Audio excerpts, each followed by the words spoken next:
Всем привет! Меня зовут Куралай, и я безумно стыдилась своей работы. Когда начала вести этот блог, я вообще не хотела рассказывать, что я мастер маникюра. Хотела рассказывать только о том, как я развиваю свой блог, рассказываю о любви к себе и принятии себя, а также как создаю бренд одежды для плюс-сайз девушек. Возможно, на меня повлияли стереотипы общества. Возможно, я просто знала свой потенциал.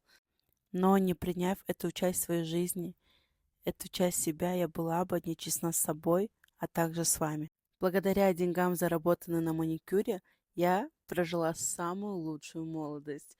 Я много путешествовала, много отдыхала, развивалась, училась. Я помогала своей семье финансово, делала дома ремонт. Очень много отдыхала и гуляла со своей мамой, показывая ей самые лучшие места. И сейчас с благодарностью, с любовью к себе, к своей работе, я хочу сказать: привет, меня зовут Куралай, и я мастер маникюра.